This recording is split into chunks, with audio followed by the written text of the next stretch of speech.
Good morning बच्चों। आज हम क्लास 12th के इलेक्ट्रोस्टैटिक यूनिट का एक इम्पॉर्टेंट टॉपिक डिस्कस करने जा रहे हैं, दैट इज कूलम्स लॉ। ठीक है, अब यहाँ पे देखिए कि हम लोगों को इस लॉ से पहले ही पता था, जो ये लॉ आने से पहले ही पता था कि अगर हम दो लाइक चार्जेस को एक दूसरे के पास रखते हैं तो वो क्या करेंगे, रिपल करेंगे, और अनलाइक चार्जेस क्या करेंगे, अट्रैक्ट करेंगे। ये चीज़ हम लोगों को ऑलरेडी पता थी, लेकिन हमारे पास कोई मैथमेटिकल रिलेशन नहीं था इनके फोर्सेस कि कितना फोर्स लगा रहा है इस पे, ये इस पे कितना फोर्स लगा रहा है, इस चीज़ को लेके। तो 1785 में क्या हुआ, एक फिजिसिस्ट हुआ चार्ल्स ऑगस्टिन द कूलम नाम का एक फिजिसिस्ट हुआ। उसने ये जो फोर्सेस एक दूसरे पे लगा रहे हैं, जैसे ये इसको रिपल करेगा तो ये इधर फोर्स लगाएंगे एक दूसरे पे, ठीक है, ये दोनों एक अट्रैक्ट करेंगे तो फोर्स किधर लगाएंगे, एक दूसरे के तरफ लगाएंगे। तो ये जो फोर्सेस लग रही थी, इन फोर्सेस को एक मैथमेटिकल फॉर्म में ड्राइव किया चार्ल्स ऑगस्टिन डी कूलम ने। एक्सपेरिमेंटल फॉर्मूला है, तो उसने क्या किया कि ये जो फोर्सेस के ऊपर एक मैथमेटिकल रिलेशन दिया। वो मैथमेटिकल रिलेशन हम सब लोग जानते हैं, क्या होता है, F इज इक्वल टू के Q1 Q2 upon R square. ठीक है, ये मैथमेटिकल रिलेशन दिया 1785 में चार्ल्स ऑगस्टिन डी कूलम ने। अब इस रिलेशन को और अच्छे से समझते हैं। ठीक है, देखिए उसने क्या बोला कि अगर दो पॉइंट चार्जेस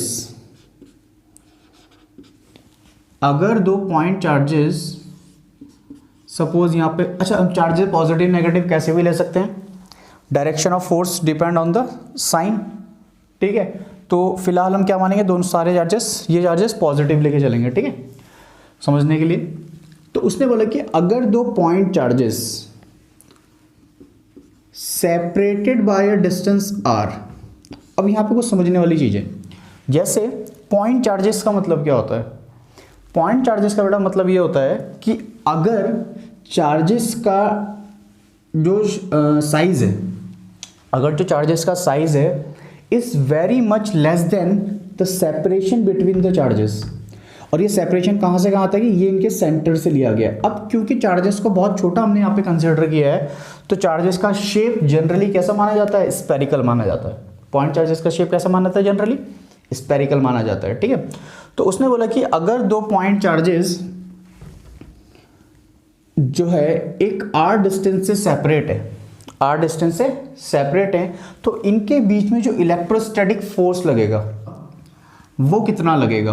तो उसने बोला कि देखो भाई, क्योंकि ये दोनों पॉजिटिव चार्जेस हैं, तो ये क्या करेंगे, एक दूसरे को रिपल करेंगे, ये क्या करेंगे, एक दूसरे को रिपल करेंगे। तो उसने बोला कि जो इलेक्ट्रोस्टैटिक फोर्स होगा वो डायरेक्टली प्रोपोर्शनल होगा प्रोडक्ट ऑफ चार्जेस के। ये एक एक्सपेरिमेंटल फॉर्मूला है, उसने एक्सपेरिमेंट किया और ये चीज ड्राइव की ऑब्जर्वेशंस के बाद। ठीक है, कि भाई डायरेक्टली प्रोपोर्शनल क्या होगा, प्रोडक्ट ऑफ चार्जेस होगा first, and inversely proportional to square of distance between them, और ये डिस्टेंस क्या होती है, इनकी सेंटर टू सेंटर डिस्टेंस होती है। ठीक है, तो ये दोनों चीजें उसने यहां पे बताई। अब जब इन दोनों इक्वेशंस को कंबाइन किया गया तो यहां पे एक रिलेशन मिला, F is directly proportional to Q1 Q2 upon R square. ये रिलेशन हमें यहां पे मिला। अब ऑब्वियसली क्या करेंगे, यहां पे प्रोपोर्शनलिटी का साइन हटाएंगे। प्रोपोर्शनलिटी का साइन जब हम यहां पे हटाएंगे तो यहां पे एक कांस्टेंट लगता है, that is called Coulomb's, that proportionality constant is called Coulomb's constant. This proportionality constant is called Coulomb's constant. तो यहां पे उसने हमें ये एक्सपेरिमेंटल रिलेशन निकाल के दिया। हमें पता है कि फोर्स कैसी क्वांटिटी है, वेक्टर क्वांटिटी है, और ये जो फॉर्म है ये उसकी क्या फॉर्म है, ये सिर्फ उसका क्या बता रहा है, मैग्नीट्यूड बता रहा है। ठीक है, तो ऑब्वियसली इसकी वेक्टर फॉर्म भी होगी, वो हम आगे डिस्कस करेंगे। ठीक है, उससे पहले हम एक चीज समझते हैं, एक के क्या चीज है।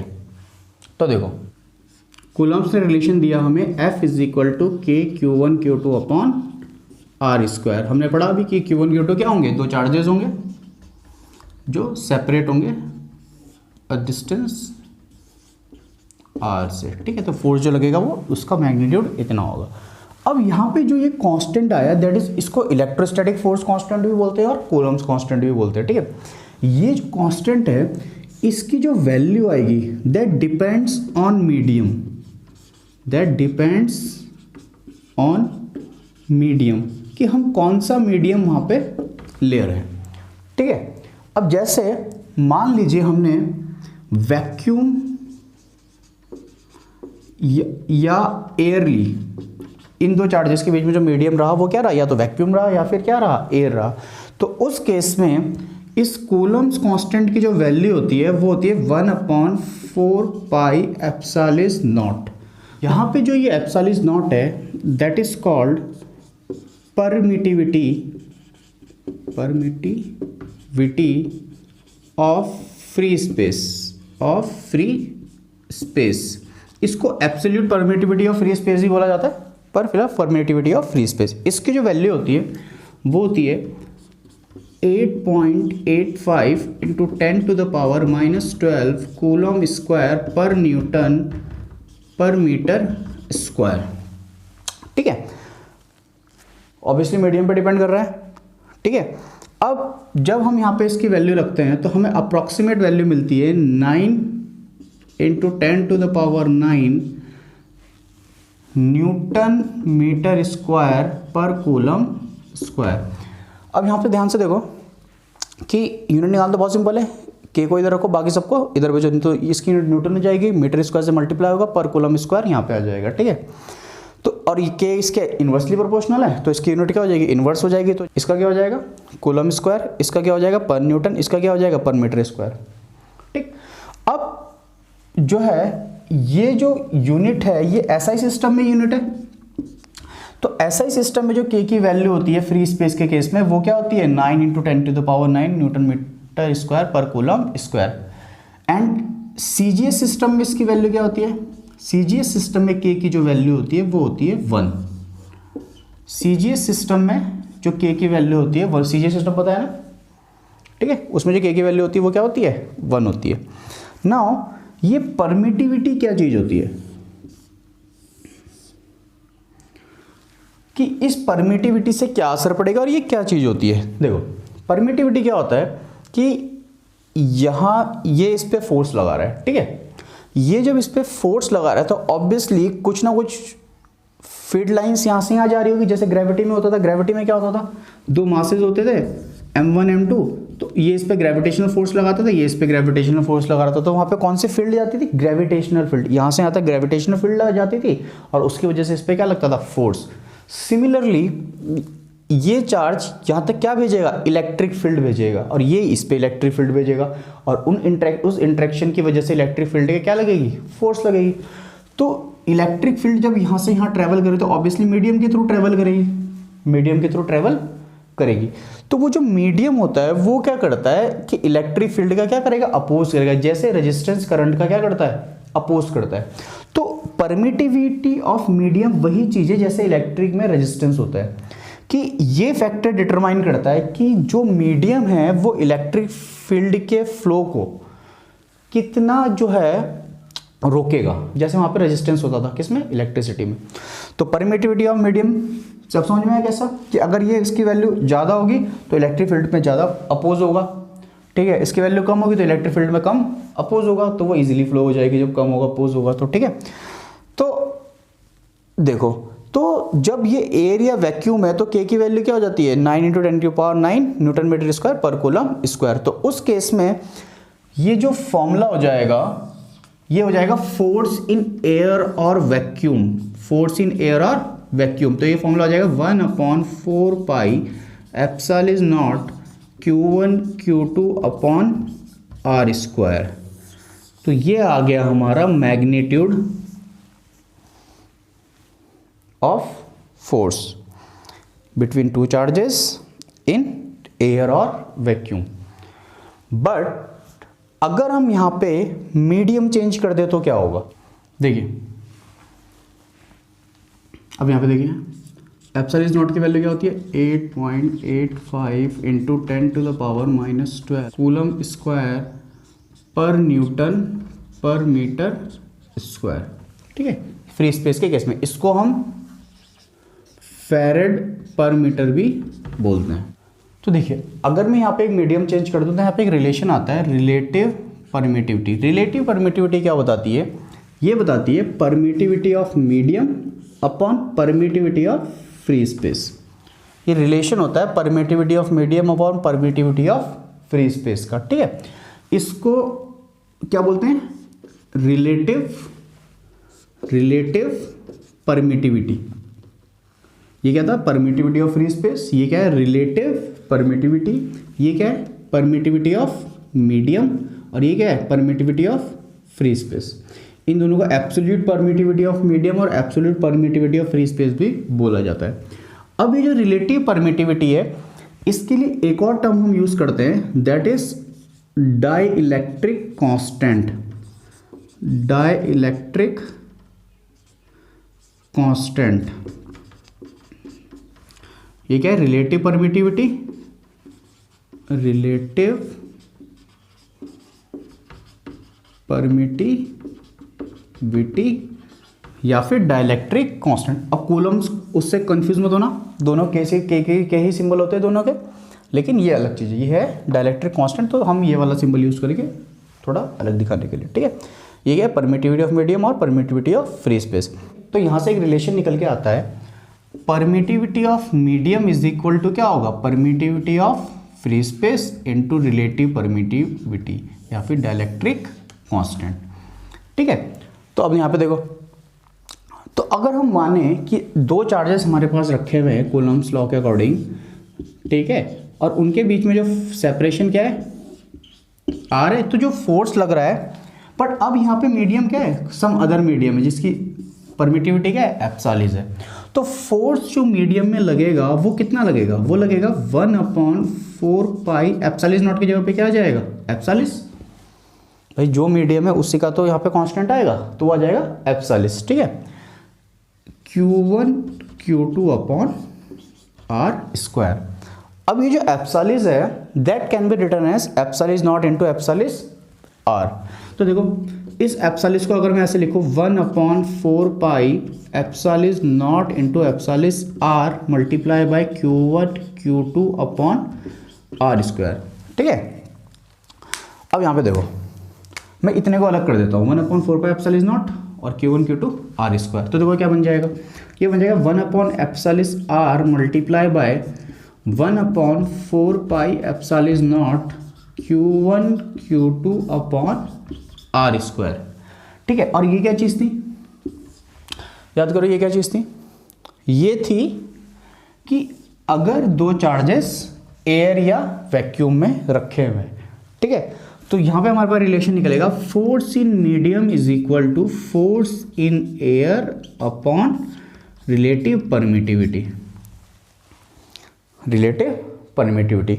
तो यहां पे एक चीज समझिए, अच्छा क्या होता है? डाइलेक्ट्रिक कांस्टेंट भी होता है, ठीक है। तो यहां पे एक चीज हमें समझ में आती है कि अगर हम दो चार्जेस के बीच का मीडियम चेंज कर दें, एयर या वैक्यूम के अलावा कोई और मीडियम लेके आ जाए जिसकी परमिटिविटी क्या हो? उससे ज़्यादा हो, तो फोर्स बिटवीन चार्जेस क्या हो जाता है? रिड्यूस हो जाता है।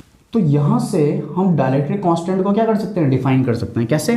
देखो रिलेटिव परमिटिविटी या फिर dielectric constant is equal to force in air upon force in medium.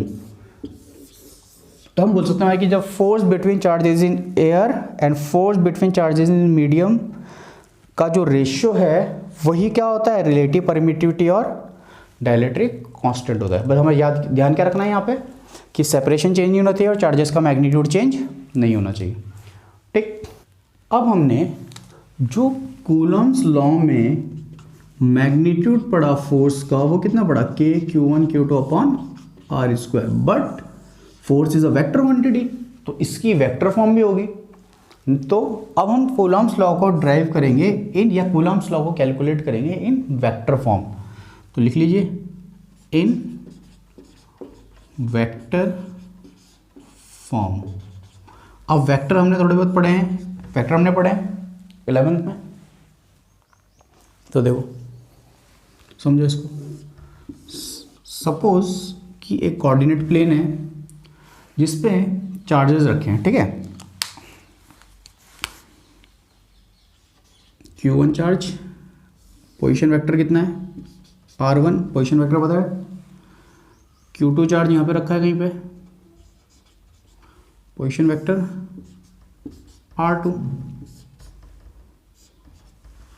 मतलब R2 सेपरेशन पे रखा है, ये ओरिजिन है और ये R2 सेपरेशन पे रखा है और ये R1 सेपरेशन पे रखा है। तो ये दोनों चार्जेस का मैग्नीट्यूड हम कैसे मान लेते हैं, पॉजिटिव मान के चलते हैं फिलहाल, ठीक है। तो देखो यहाँ पे, तो अब ये दोनों चार्जेस एक दूसरे पे फोर्स लगाएंगे, तो अब उन फोर्सेस का क्या लेना पड़ेगा, डायरेक्शन, क्योंकि वेक्टर फॉर्म में क्या आ जाता है, डायरेक्शन भी इंक्लूड हो जाता है, ठीक है। तो देखो कि सपोज हम पहले ये ऑब्वियसली एक दूसरे पे दोनों पे फोर्स, एक दूसरे पे फोर्स लगाएंगे, तो सपोज पहले बात कर लेते हैं कि भाई Q2 पे कितना फोर्स लगेगा। तो Q2 पे जब फोर्स लगेगा तो ऑब्वियसली किधर से किधर लगेगा, ये लगाएगा ना फोर्स Q2 पे, इधर इस डायरेक्शन में Q1 लगाएगा, Q2 पे फोर्स रिपल करेगा, अट्रैक्ट करता तो इधर होता जब वो नेगेटिव होता, लेकिन अभी दोनों पॉजिटिव है तो रिपल करेगा इधर की तरफ। तो इस फोर्स को हम लिखते कैसे हैं, ठीक है। तो देखो लिखने का तरीका, इसको लिखते हैं force on 2 by 1, force on 2 by 1, force on 2 by 1। और अगर ये सेपरेशन R है तो अब ये वेक्टर फॉर्म में इधर से इधर की तरफ आएगा, तो that separation is written as R2 1, ठीक है, इधर से इधर की तरफ जा रहा है, ठीक। अब इस R2 की वैल्यू क्या होगी, तो देखो ध्यान से, ट्रायंगल लॉ याद है 11th फिजिक्स, वेक्टर। तो देखो ये दोनों क्या बोलते हैं, साइक्लिक ऑर्डर में, और ये इनके रिवर्स है। तो यहाँ पे वो ट्रायंगल लॉ में बोलता है कि भाई जो रिवर्स वाला होता था वो क्या होता था, रिजल्टेंट होता था, और साइक्लिक ऑर्डर के वाले क्या होता था, सम के बराबर होता था। तो यहाँ से R21 की वैल्यू कितनी निकल जाएगी, ये आ जाएगी R2 minus R1 vector, R2 minus R1 vector, ठीक है। अब देखो जो ये F21 फोर्स होगा उसका मैग्नीट्यूड कितना होगा। अगर हम सिंपल मैग्नीट्यूड की बात करें तो मैग्नीट्यूड तो हम मैग्नीट्यूड वाली फॉर्म से लिख सकते हैं। तो देखो मैग्नीट्यूड क्या लिख सकते हैं, फोर्स ऑन 2 ड्यू टू 1, इसका जो मैग्नीट्यूड होगा, मैग्नीट्यूड रिप्रेजेंट करने के लिए या तो मॉड लगा सकते हैं, सिंपल F21 भी लिख सकते हैं, ठीक है। तो जो इनका मैग्नीट्यूड होगा वो कितना होगा, वो होगा K। सपोज हमारे पास क्या मीडियम है यहाँ पे, वही एयर और वैक्यूम, एयर और वैक्यूम या फिर फ्री स्पेस। तो मीडियम फोर्स कितना हो जाएगा, K Q1 Q2 upon separation. तो सेपरेशन क्या होगा, R21 का क्या होगा, मैग्नीट्यूड होगा, R21 के मैग्नीट्यूड का स्क्वायर, ठीक। तो अब हमें इसको किस में कन्वर्ट करना है, वेक्टर फॉर्म में कन्वर्ट करना है, दैट इज हमें चाहिए F21 वेक्टर। तो देखो हमने एक वेक्टर पढ़ा था वेक्टर में 11th में, यूनिट वेक्टर, ठीक है। यूनिट वेक्टर क्या काम करता था कि यूनिट वेक्टर कन्वर्ट करता है किसी भी वेक्टर क्वांटिटी की स्केलर फॉर्म को उसकी वेक्टर फॉर्म में, ठीक है। बट हमें उसके डायरेक्शन का यूनिट वेक्टर पता होना चाहिए। अब इसका डायरेक्शन क्या है, इधर से इधर, तो इस डायरेक्शन में यूनिट वेक्टर क्या होगा, इस डायरेक्शन में यूनिट वेक्टर होगा R21 यूनिट वेक्टर, और इसकी वैल्यू कितनी होगी, R21 वेक्टर अपॉन R21 का मैग्नीट्यूड, ठीक है। यही होता है यूनिट वेक्टर। यूनिट वेक्टर क्या होता है कि unit vector is equal to A vector upon magnitude of A, ठीक, ठीक है। तो अब हम क्या करेंगे, इसको मल्टीप्लाई कर सकते हैं कि Q1 Q2 upon R21 vector का magnitude multiply by R21 unit vector. तो अब ये कन्वर्ट हो गया हमारी वेक्टर फॉर्म में, ठीक। तो हमें ये मिल गया force on 2 due to 1 in vector form. इसको हम थोड़ा सा और सिंप्लीफाई कर सकते हैं। देखो इस R21 वेक्टर को क्या लिख सकते हैं हम, देखो R21 को लिख सकते हैं R21 अपॉन दिस, ये लिख सकते हैं। इस R21 वेक्टर को क्या लिख सकते हैं, ठीक। देखो यहाँ पे अगर लिखते हैं तो क्या होता है, हो जाएगा force 21 K Q1 Q2 upon R21 का स्क्वायर, मैग्नीट्यूड का square multiply by R21 vector divided bye R21 के मैग्नीट्यूड।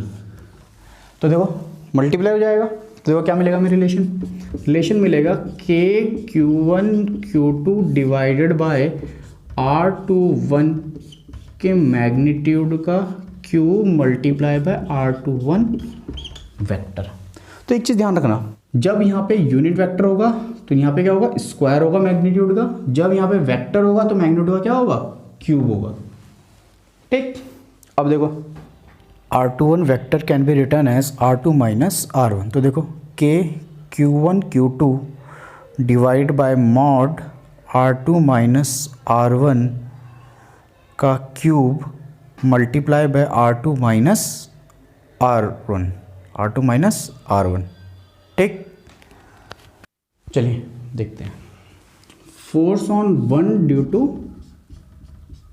2 बताया था कैसे ना, force on 1 due to 2, direction क्या होगा इधर, क्योंकि दोनों क्या है सेम चार्जेस हैं।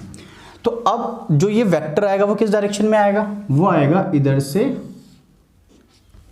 इधर की तरफ। फोर्स कौन लगाएगा, ये लगाएगा इधर से इधर की तरफ, तो पोजीशन वेक्टर आएगा वो इधर से इधर की तरफ जाएगा। ठीक है, तो इधर से इधर जब आ रहे थे उसको वेक्टर को क्या बोलेंगे, R12 वेक्टर, R12 वेक्टर। तो देखिए इस R12 वेक्टर की वैल्यू कैसे निकालेंगे, देखो ध्यान से, वही ट्रायंगल लो लगाओ।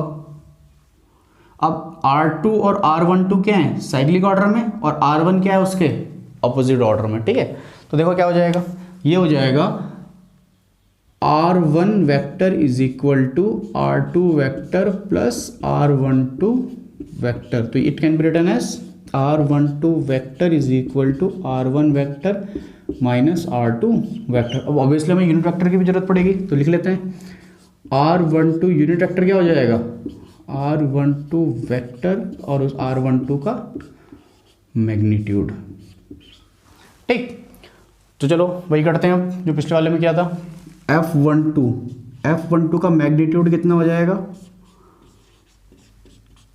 F12 का मैग्नीट्यूड हो जाएगा KQ1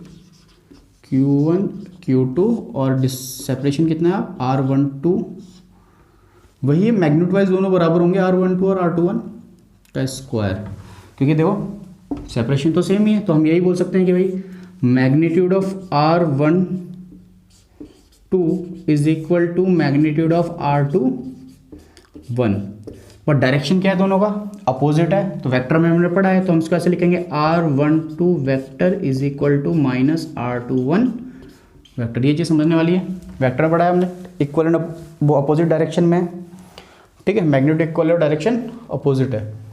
तो अब इसको वेक्टर फॉर्म में कन्वर्ट करना है, तो वही यूनिट वेक्टर से मल्टीप्लाई कर देंगे, तो क्या हो जाएगा KQ1 Q2 R12 वेक्टर के मॉड का square multiply by R12 unit vector. अब यूनिट वेक्टर ये कन्वर्ट होगी वेक्टर फॉर्म। ठीक है, आ गया वेक्टर फॉर्म में। अब R12 की वेक्टर की यूनिट वेक्टर की वैल्यू रख सकते हैं, तो हो जाएगा F12 vector is equal to क्या हो जाएगा, KQ1 Q2 upon R12 magnitude का square multiply by R12 vector divided by R12 का मैग्नीट्यूड।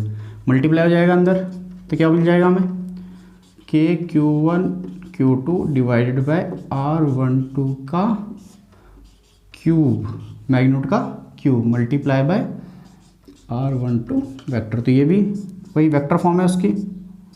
ठीक है, वही डिफरेंस है, यूनिट वेक्टर है तो स्क्वायर है, वेक्टर है तो क्यूब है। ठीक है, अब इसको हम R1 माइनस R2 के फॉर्म में भी लिख सकते हैं।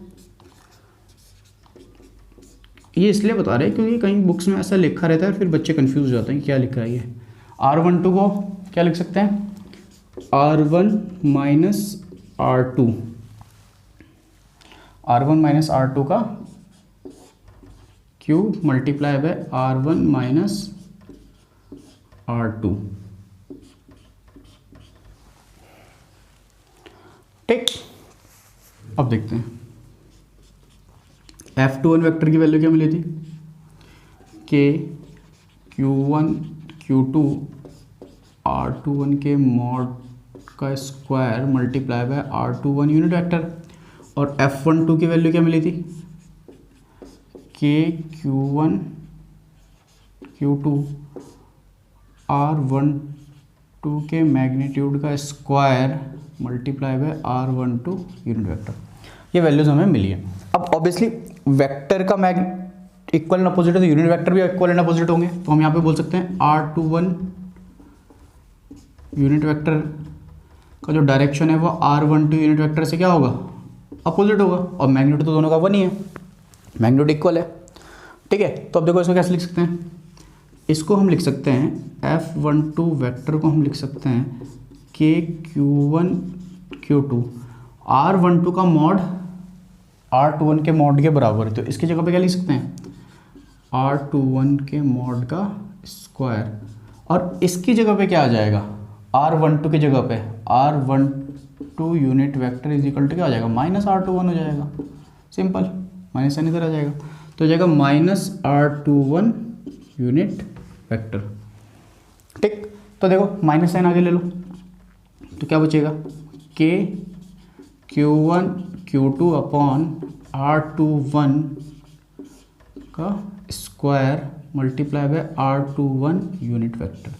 अब ये देखो क्या चीज़ है, क्या ये F21 है, सेम वही है, तो यहाँ से बात समझ में आई कि F12 vector is equal to minus F21 vector. अब यहाँ पर कुछ चीज़ें समझनी है, देखो जो कूलम्स लॉ में फोर्सेस लगेंगी उनका मैग्नीट्यूड क्या होगा, उनका मैग्नीट्यूड क्या होगा, इक्वल होगा। F21 का मैग्नीट्यूड किसके बराबर होगा, F12 के मैग्नीट्यूड के बराबर होगा, बट डायरेक्शन क्या होगा, जस्ट अपोजिट। तो equal and opposite forces apply करती हैं इन कूलम्स लॉ। ठीक है, जितना फोर्स एक चार्ज दूसरे पे लगाएगा वो दोनों एक दूसरे पे क्या कर लगाएंगे, इक्वल फोर्सेस लगाएंगे। ठीक है, बट उनका डायरेक्शन क्या रहेगा, एग्जैक्टली अपोजिट। तो ये जो यहाँ पे चीज आई, this can be act as action reaction pair, Newton third law, action reaction pair, action reaction pair. तो ये कूलम्स लॉ जो है हमारा वो न्यूटन के third law action reaction law को फॉलो करता है। ठीक, एक और चीज कि हम यहाँ पे बोलते हैं कि सर इसका मैग्नीट्यूड बराबर है, तो क्या इनकी इस पे जो नेट फोर्स है सिस्टम का क्या वो जीरो है, नहीं, वो जीरो नहीं होगा। क्यों नहीं होगा, क्योंकि ये जो फोर्सेस लग रही हैं वो अलग अलग चार्ज पार्टिकल पे लग रही है, किसी एक पार्टिकल पे नहीं लग रही है। ये वाली फोर्स इस पे लग रही है, ये वाली फोर्स इस पे लग रही है, तो हम ये नहीं बोल सकते कि भाई नेट फोर्स जीरो है। ठीक, समझिए, तो ये होती है। और एक और चीज़ यहाँ पे समझने वाली है कि कूलम्स लॉ में जो फोर्स का डायरेक्शन होता है वो रेडियल होता है, means centre to centre force लगती है, कभी किसी एंगल पे ऐसे नहीं जाएगी फोर्स, सेंटर टू सेंटर होगी तो उसको बोलते हैं रेडियल डायरेक्शन। ठीक, देखिए यहाँ से समझते हैं कि ये देखो, मान लो मेरे पास दो पॉइंट चार्जेस हैं, दोनों पॉजिटिव हैं। ठीक है, एक Q1 है और एक Q2 है, तो ऑब्वियसली सेपरेशन सपोज R है, तो ये क्या करेंगे, रिपल करेंगे। तो देखो ये सेंटर और ये सेंटर, ये लाइन मिला रही है, इसको बोलते हैं radial direction, centre to centre. तो जो रिपल्शन भी होगा वो अलोंग दिस लाइन ही होगा, इसको बोलते हैं रेडियल डायरेक्शन में फोर्स लग रहा है। ठीक, सपोज माइनस Q1 माइनस में और ये पॉजिटिव है, तो ऑब्वियसली अट्रैक्शन होगा, सेंटर ये है, centre to centre line join की। ठीक है, centre to centre line join की, तो अट्रैक्शन भी क्या होगा, इस रेडियल लाइन पे ही होगा। अगर इवन चार्जेस ऐसे रखे हैं, मान लो ये ऐसे रखा है और ये यहाँ पे रखा है पॉजिटिव, तो जो रिपल्शन होगा वो भी क्या होगा, इसी लाइन पे ऐसे होगा। अट्रैक्शन भी होगा तो कैसे होगा, पॉजिटिव नेगेटिव, तो ये centre to centre line join की, और अट्रैक्शन भी कैसे होगा, इसी लाइन पे। तो इन डायरेक्शंस को बोला जाता है रेडियल डायरेक्शन। यहाँ से एक टर्म निकल के जाती है सेंट्रलाइज्ड फोर्स। तो Coulomb's law is a centralised force, centre to centre act करेगी। ठीक, देखो यहाँ पे अब कई बार पूछा जाता है क्या Coulomb's law inverse square law को फॉलो करता है। देखो यहाँ पे हमने रिलेशन क्या निकाला था, KQ1 Q2 upon R square. तो देखो R स्क्वायर के इन्वर्सली प्रोपोर्शनल है, इसको हम ऐसे भी लिख सकते हैं आर स्क्वायर के इन्वर्सली प्रोपोर्शनल है। तो जो भी हमारी फोर्सेस ये लॉ फॉलो करती हैं, आर स्क्वायर के इन्वर्सली, आर क्या है सेपरेशन डिस्टेंस, तो इसी को बोला जाता है इन्वर्स स्क्वायर लॉ। ठीक है, जैसे ग्रेविटी भी हमारा ये लॉ फॉलो करती है, जी m1 m2 upon R square, तो ये भी हमारा क्या करता है, इन्वर्स स्क्वायर लॉ फॉलो करता है। ठीक, तो यहाँ पे कूलम्स लॉ के बारे में कुछ पॉइंट्स समझते हैं। देखिए पहला पॉइंट, तो जो सेपरेशन था बिटवीन चार्जेस का, that must be greater than 10⁻⁻14 metre. वो 10⁻⁻14 मीटर से कुछ फ्यू किलोमीटर्स या फ्यू मीटर्स तक वो जा सकता है। ठीक है, क्यों होता है ये? क्योंकि 10⁻⁻14 मीटर से कम की रेंज पे हमारी न्यूक्लियर फोर्सेस काम करना स्टार्ट कर देती है, और वो बहुत ज़्यादा स्ट्रांग होती है उस सेपरेशन में इलेक्ट्रोस्टैटिक फोर्स से। ठीक, पहला पॉइंट। दूसरा पॉइंट कि जो कूलम्स लॉ है that basically works for point charges only.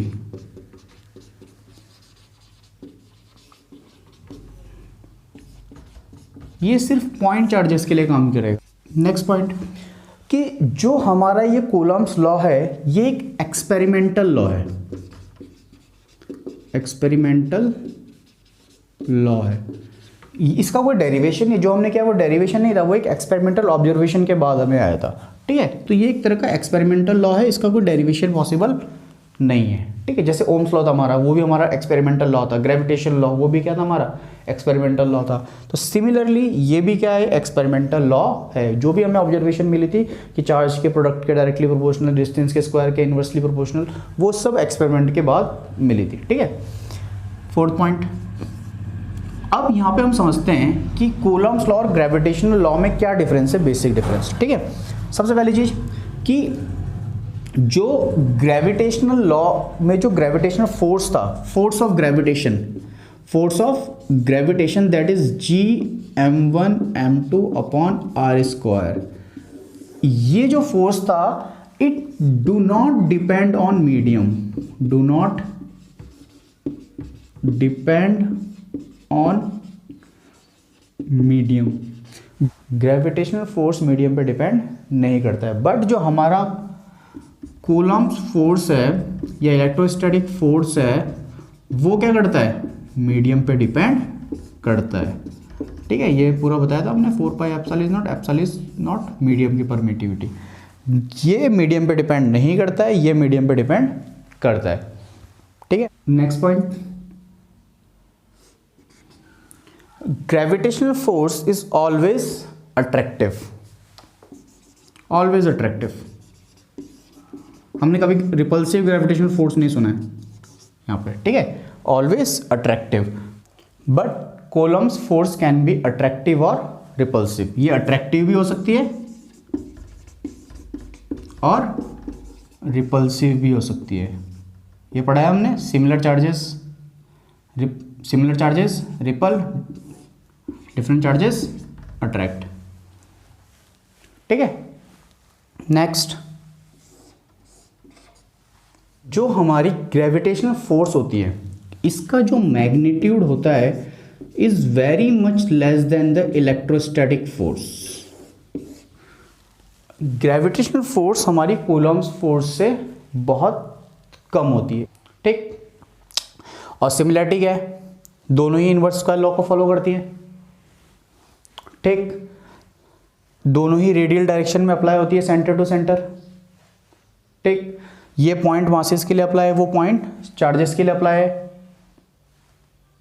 ठीक है, जो नेक्स्ट पॉइंट है ये बहुत ज़्यादा इंपॉर्टेंट है। कूलम्स लॉ में क्या होता है कि मान लीजिए दो चार्जेस मेरे पास रखे हुए हैं, Q1 Q2, ये इस दोनों एक दूसरे पे क्या लगा रहे हैं, दोनों पॉजिटिव मान लेते हैं, फोर्सेस लगा रहे हैं। ठीक है, force on 1 due to 2, force on 2 due to 1। ठीक है, अब यहाँ पे अगर मैंने कोई थर्ड चार्ज रख दिया, ठीक, तो कूलम्स लॉ ये बोलता है कि जो ये थर्ड चार्ज है इसकी प्रेजेंस की वजह से इस F21 और F12 पे इंडिविजुअली कोई भी इफेक्ट नहीं पड़ेगा। बट इसका मतलब ये नहीं है कि Q2 पे नेट फोर्स चेंज नहीं होगा, ऑब्वियसली ये भी फोर्स लगाएगा, बट इस फोर्स पे इंडिविजुअली कोई इफेक्ट नहीं पड़ेगा। नेट फोर्स चेंज होगा इस पे, लेकिन ये जो फोर्स इस पे लगा रहा है उस पे कोई असर नहीं पड़ेगा।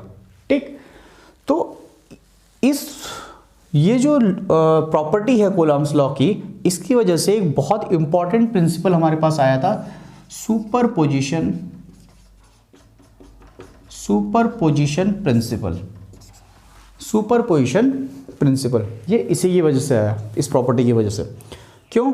क्योंकि हमने बोला कि भाई अगर इंडिविजुअली इस फोर्स पे थर्ड चार्ज की प्रेजेंस पे या किसी और चार्ज की प्रेजेंस पे कोई असर नहीं पड़ रहा है, तो जो यहाँ पे इस पे अगर मुझे कभी नेट फोर्स निकालना हो तो मैं क्या कर सकता हूँ, ये जो इंडिविजुअली फोर्सेस लग रही है इनका वेक्टर एडिशन। अब वेक्टर एडिशन क्यों किया? क्योंकि force is a vector quantity. ठीक है, तो इसी प्रॉपर्टी की वजह से हमारे पास कौन सा प्रिंसिपल आया? सुपरपोजिशन प्रिंसिपल आया। अब सुपरपोजिशन प्रिंसिपल क्या होता है देख लेते हैं।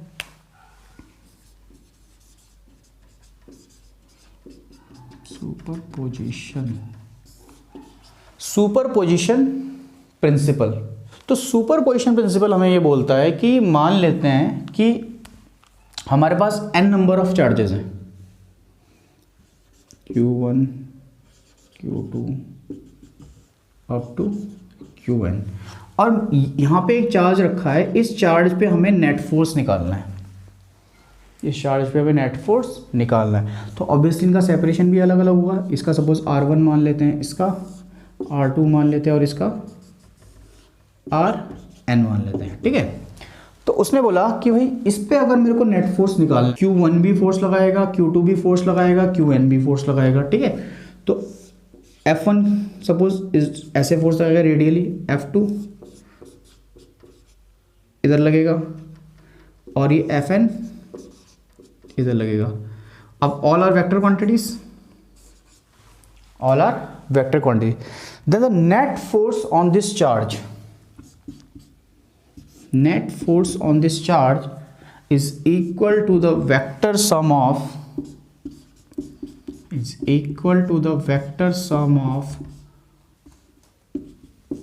all the individual forces। अब क्योंकि वेक्टर क्वांटिटी है तो वेक्टर सम करना पड़ेगा, ऑब्वियसली एंगल वगैरह सब मैटर करेगा फोर्सेस के बीच का। ठीक है, तो यही हमारा सुपरपोजिशन प्रिंसिपल होता है कि जब हमें सिस्टम ऑफ चार्जेस की वजह से किसी एक चार्ज पे फोर्स निकालना होता है तो हम क्या करते हैं, इंडिविजुअली चार्जेस से फोर्स लेते हैं। ठीक है, और उन सब का कैसा एडिशन कर देते हैं? वेक्टर एडिशन कर देते हैं। ठीक है, चलिए सुपरपोजिशन प्रिंसिपल को एक न्यूमेरिकल से समझते हैं। ठीक है, इन एन इक्विलेटरल ट्राइंगल दिख रहा है यहाँ पे, ABC ऑफ साइड 10 मीटर, ये जो साइड है A इसकी वैल्यू कितनी है? 10 मीटर। इक्विलेटरल ट्राइंगल तो ये BC भी पूरा कितना होगा? A 10 metre. ठीक है, तो यहाँ पे लिख देते हैं A is equal to 10 metre. ठीक है, and D is the mid point of BC, ये D क्या है? बिल्कुल इसके मिड पॉइंट में, तो A/2, तो ये कितना होगा? ये होगा 5 सेंटीमीटर, सॉरी 5 मीटर। ठीक, अब देखो mid point of BC, charges of +100 coulomb, -100 coulomb and 75 coulomb are placed at B, C and D। ठीक, what is the force experienced by 1 coulomb charge placed at A? 1 coulomb पे 1 coulomb charge रखा हुआ है A पे। ठीक है, अब पूछ रहा है कि भाई उस पर कितना फोर्स लगेगा। ठीक, तो यहाँ पे फोर्स का मैग्नीट्यूड और डायरेक्शन दोनों हमें निकालना है। ठीक है, चलो कैलकुलेट करते हैं और देखते हैं इसको करना कैसे है। देखो, कभी भी किसी इंडिविजुअल चार्ज पे फोर्स हमें निकालना है तो देखो यहाँ पे कितने चार्जेस फोर्स लगाएंगे उसके ऊपर? एक ये लगाएगा, एक ये लगाएगा और एक ये लगाएगा। ठीक है, तो देखो 100 कूलम इस पर फोर्स लगाएगा रेडियल डायरेक्शन में। ठीक है, तो देखो इसको बोलेंगे फोर्स ड्यू टू B, बोल सकते हैं, सिंपल नाम देना है, फोर्स ड्यू टू B। अब सी भी फोर्स लगाएगा, सी क्या करेगा, अट्रैक्ट, नेगेटिव चार्ज है इसी लाइन पे क्या करेगा, अट्रैक्ट फोर्स ड्यू टू सी। ठीक, अब देखो डी भी फोर्स लगाएगा, डी क्या करेगा, रिपल, इसी लाइन पे क्या करेगा वो, रिपल करेगा। तो अब हमारे पास यहाँ पे फोर्स ड्यू टू डी, अब यहाँ हमारे पास यहाँ पे 3 वेक्टर है, एफ सी, एफ बी और एफ डी। अब हम इन तीनों को कैलकुलेट करना है वेक्टर फॉर्म में। अगर मैं इनके मैग्नीट्यूड्स की बात करूँ, एफ बी, एफ सी और एफ डी के, तो मैग्नीट्यूड लिख लेते हैं चलो इनके। सॉल्यूशन, एफ बी का मैग्नीट्यूड कितना होगा, एफ बी का मैग्नीट्यूड कितना होगा, देखो के Q1 100, Q2 1 upon distance A, क्या हो जाएगा A स्क्वायर मीटर में। ठीक है, A की वैल्यू लास्ट में रखेंगे। एफ सी की वैल्यू कितनी होगी, मैग्नीट्यूड तो सेम ही होगा, देखो ध्यान से के, अच्छा क्योंकि मैंने यहाँ पे नेगेटिव चार्ज की वजह से डायरेक्शन ले लिया है, तो अब मैं यहाँ पे मैं फॉर्मूले में नेगेटिव नहीं रखूँगा। वेक्टर क्वांटिटीज में याद रखना कि नेगेटिव चार्जेस की वजह से हम यहाँ पे डायरेक्शन ले चुके हैं, तो जब फॉर्मूले में रखेंगे तो हम सिर्फ क्या रखेंगे, इसका मैग्नीट्यूड रखेंगे, समझिए। तो देखो 100 इंटू 1 अपॉन ए स्क्वायर, ठीक है। नाउ एफ डी का मैग्नीट्यूड कितना होगा, तो हो जाएगा के Q1 कितना है 75 multiply by 1 Q2 upon this distance AD। अब ये AD डिस्टेंस कितना होगा, तो देखो AD डिस्टेंस कितना होगा, ये राइट एंगल ट्रायंगल बन रहा है, ठीक है। ये डिस्टेंस कितना है 10 मीटर, तो AD की जो वैल्यू होगी वो कितनी होगी, AD की जो वैल्यू हमारे पास आएगी वो आएगी under root A square minus 5 square, तो ये हो जाएगा under root A square minus 5 square, that is, इसको सॉल्व करें तो ये हो जाएगा 100 माइनस 25, दैट इज रूट 75। ठीक है, एडी की वैल्यू क्या हो जाएगी, रूट 75।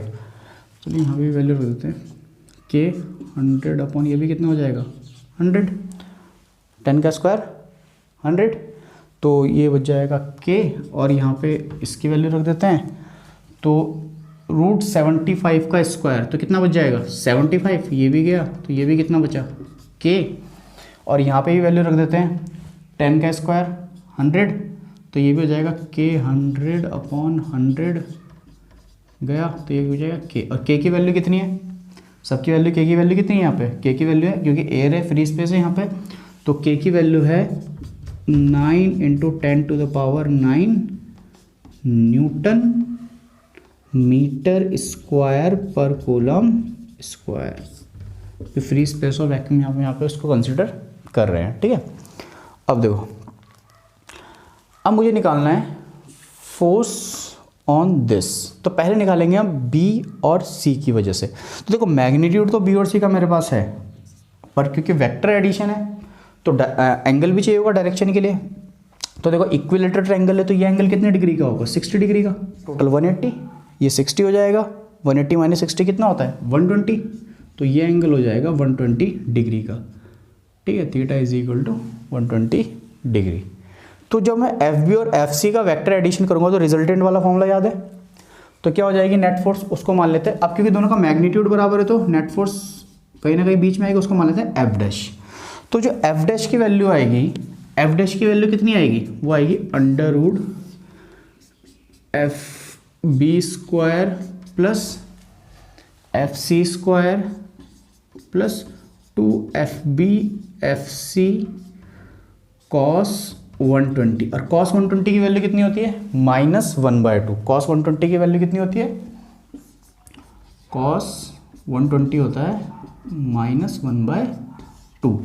तो देखो यहाँ पे इसको रख के कैलकुलेट करेंगे, और एफ बी और एफ सी की वैल्यू कितनी, दोनों की वैल्यू के है, तो ये देखो क्या आ जाएगा, ये आ जाएगा के स्क्वायर प्लस के स्क्वायर प्लस 2 के इंटू के स्क्वायर इंटू -1/2। देखो 2 से 2 गया, एक के स्क्वायर से के स्क्वायर गया, ये बचेगा अंडर रूट के स्क्वायर, जिसकी वैल्यू कितनी हो जाएगी के, और के की वैल्यू कितनी है 9 × 10⁹ डी।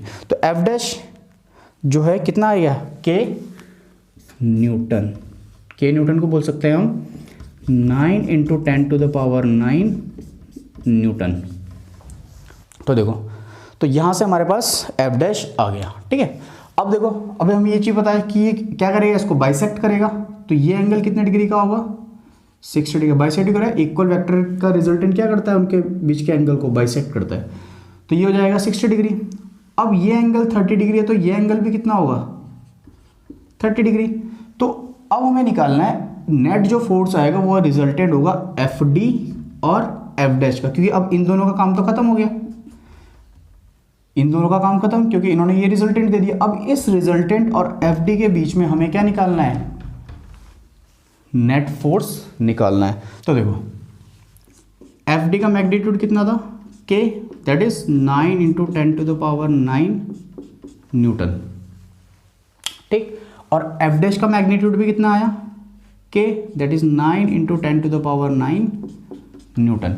और अब इन दोनों के बीच में एंगल कितना है 90 डिग्री। तो जो नेट फोर्स आएगा वो आएगा वही रिजल्टेंट वाला formula, a² + b² + 2ab cos theta, ठीक है। तो हो जाएगा एफ डी का स्क्वायर प्लस एफ डैश का square plus 2fd F dash cos 90। cos 90 कितना होता है 0, cos 90 0, तो ये गया 0 हो गया। अब दोनों की वैल्यू कितनी है k के बराबर है, दोनों की वैल्यू कितनी है k के बराबर। तो ये हो जाएगा k² + k², that is √2k², that is √2 × k। तो इसका जो आंसर आ जाएगा वो आ जाएगा 9√2 × 10⁹ न्यूटन, जो नेट फोर्स का मैग्नीट्यूड हमारे पास आएगा। अब देखो, उसको थोड़ा सिंप्लीफाई करके यहाँ पे बनाते हैं, एफ डैश और एफ डी, इसका रिजल्टेंट यहाँ पे कहीं पे आएगा, बीच में नहीं आएगा, मतलब कहीं ना कहीं पे इसी के उसमें आएगा, वो आएगा एफ, ठीक। अब ये टोटल एंगल कितना है 90 डिग्री, ये टोटल एंगल कितना है 90 डिग्री। तो यहाँ पे इसको एंगल को मान देते हैं फाई, तो फाई = 90 डिग्री। तो अब हमें निकालना है डायरेक्शन ऑफ दैट फोर्स। तो देखो डायरेक्शन कैसे निकलेगा, सपोज डायरेक्शन क्या मतलब क्या होता है वेक्टर में, डायरेक्शन का मतलब होता है किसी पर्टिकुलर एक्सिस के साथ एंगल। अब ये एक्सिस तो हॉरिजॉन्टल है, तो इसके साथ एंगल निकाल लेते हैं बीटा। तो ये बीटा ही क्या बताएगा, हमारा डायरेक्शन बताएगा। अब वेक्टर में फॉर्मूला याद है, क्या होता है फॉर्मूला, कि अगर दो वेक्टर हैं ए और बी और उनका रिजल्टेंट है यहाँ पे, और ये एंगल बीटा सपोज, और दो वेक्टर्स के बीच में एंगल थीटा है, तो tan बीटा का फॉर्मूला क्या होता था, tan बीटा वाला क्या होता था, अपोजिट वाला vector b sin theta upon a + b cos theta. अब एग्जैक्टली यही चीज़ हमें यहाँ पे क्या करनी है, इसमें अप्लाई करनी है। तो ये हो जाएगा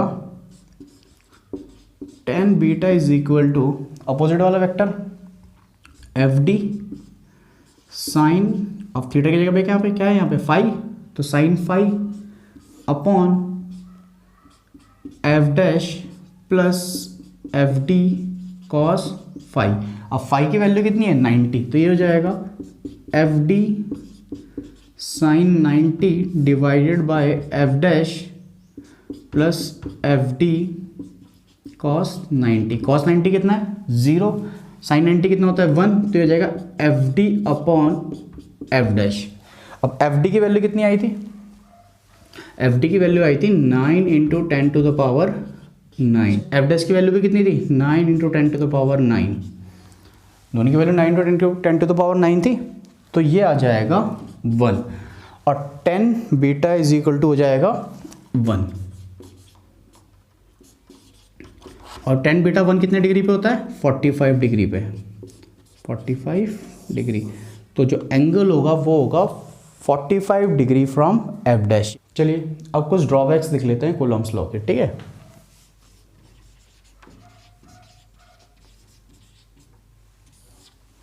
ड्रॉबैक्स, सबसे पहला कि जो दो चार्जेस हमारे पास थे Q1 और Q2 for applying Coulomb's law at particular instant the separation between the charges must be constant. मतलब इन दोनों चार्जेस के बीच में डिस्टेंस क्या रहना चाहिए, हमेशा कांस्टेंट रहना चाहिए, तभी कूलम्स लॉ क्या होगा, अप्लाई होगा उस पर्टिकुलर पॉइंट पे। समझिए, the distance between charges must be constant. The distance between charges must be constant. Second point,